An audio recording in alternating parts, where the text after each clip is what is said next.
Just showing that I'm getting ready to shampoo with the Elucence Volume Clarifying Shampoo on a redhead treated woman. As you can see, she's got red in her hair.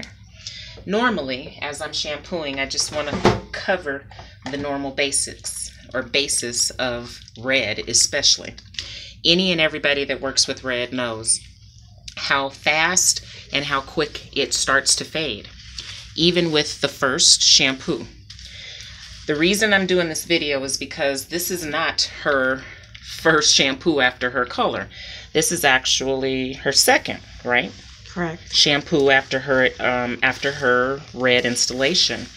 And I noticed the last time the amazingly minimal amount of red that came out in my shampoo.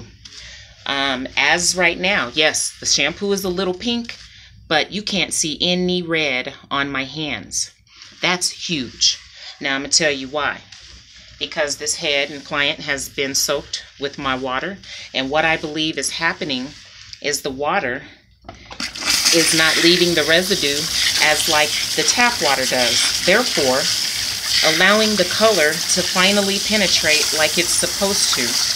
One thing we've all noticed about color is that it never comes out the right color, or it doesn't last. So I want to show the fact that there's not going to be a lot of red. Normally my whole sink turns pink or a fuchsia color because the red washes out. So here I come with the shampoo, and the water is like I see white bubbles, and I've never seen that before. Yes, there is some coming out because it was a rinse. Understand, this is not permanent color, the red, but that's very minimal. And if you can see in my hands, she still has her vibrancy of red still remaining. I'm going to go on to the second shampoo just to get the lather so that you can see that normally anyone that does hair and has worked with red already knows how red the shampoo would be right now.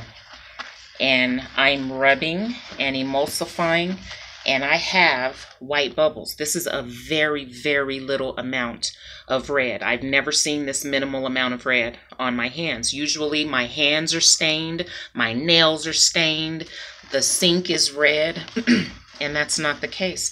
To me, this is very minimal color coming out in the second shampoo after the initial installation. That's huge. Everyone that does red, the biggest problem is it fades too fast. And you have to either retouch it or you end up rocking that penny copperish type looking color.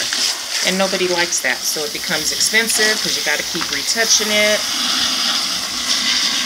But she's still just as vibrant as she was as I started. She doesn't look any darker.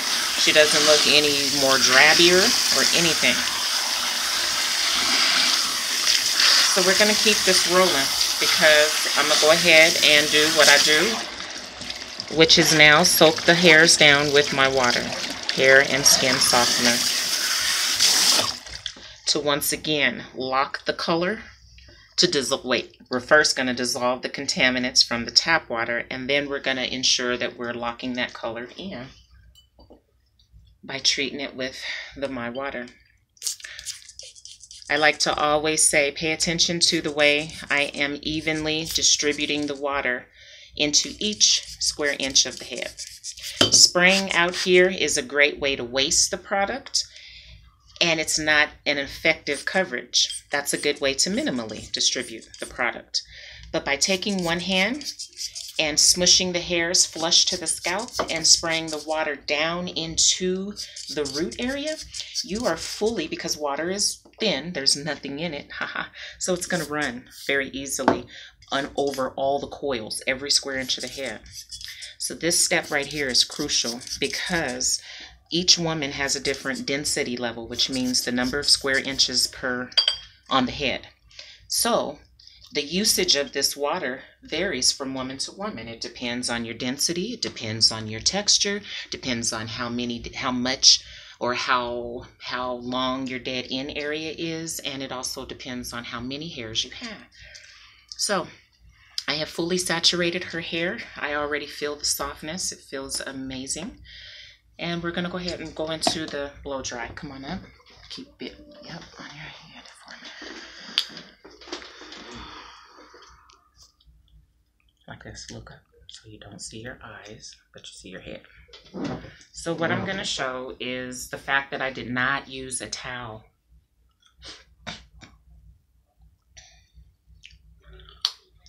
On her head, because I believe that our towels are built up of a gang of contaminants. The bleach, the cotton within it, the dust, the dander, all that stuff don't come off the towels, I don't believe, because towels are porous as well. At any rate, she's fully saturated.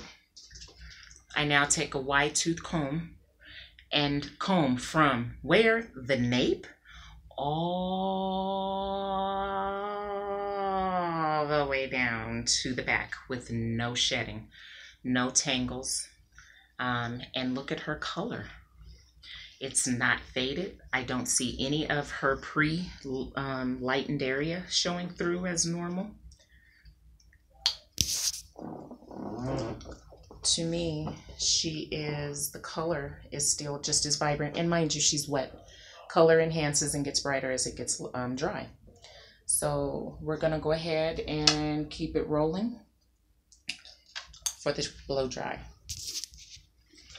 To show no shedding in the comb, I didn't have any hairs on my hands, and I have not put anything else on her hair. No conditioner, no oil, no serums, no pudding, no keratin, no protein treatments. None of that has proven to me to be helpful or effective on our hair. So we're going to go ahead with the blow dry. I'm using a 2000 watt silver